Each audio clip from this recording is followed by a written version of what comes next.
vivir acá pues es vivir en dos mundos. Un mundo que piensa en guaraní, el otro que piensa en castellano, y la mezcla que se dan de los dos.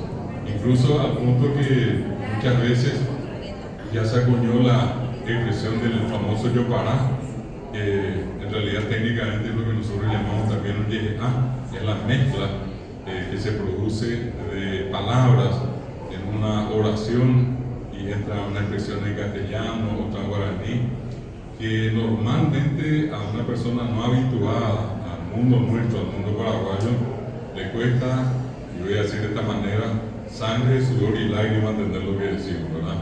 De arriero de coreí, lápiz de color monotí, decíamos, por ejemplo. Un perfecto yejeá, donde de guaraní, arriero castellano, de coreí guaraní, lápiz de colores castellano y monotí guaraní, ¿verdad?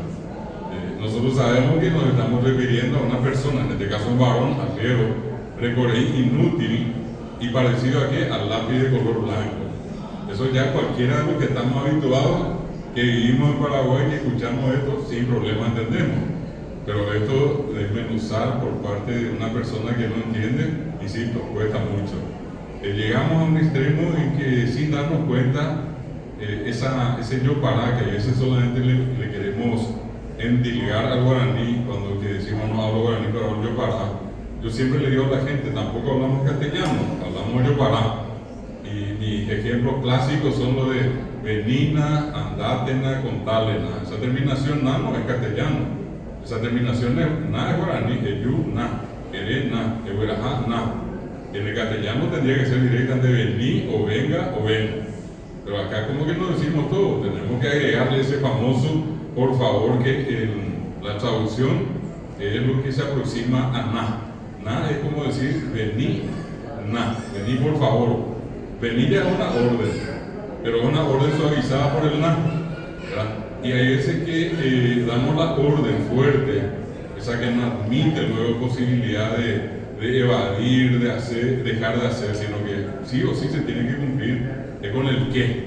Decimos vení que, andate que, contarle que, esa que está al final es la que de guaraní, el yuque, ereque, eyapoque, ¿verdad?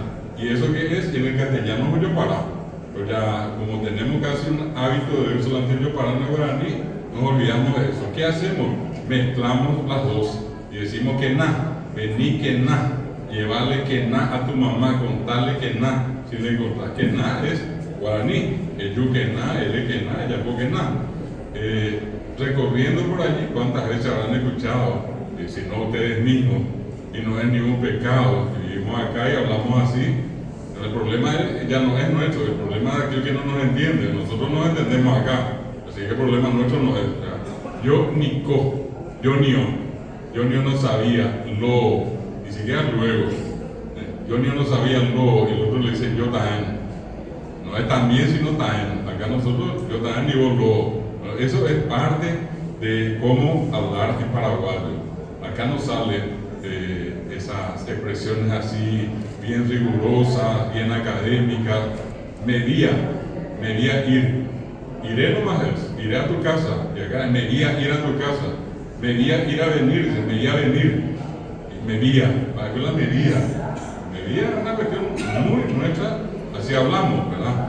Y vamos a encontrar casos donde inclusive, por más que algunas personas digan, yo no hablo guaraní, sin embargo el castellano, en este hablar nuestro, denota claramente de que pensamos en guaraní en forma colectiva, la conciencia colectiva, pero traducimos al castellano y decimos palabras en castellano, aunque esa traducción sea incorrecta sintácticamente. Yo voy al caso, decimos venir un poco, y el que está en Paraguay sabe que un poco es todo, ¿verdad?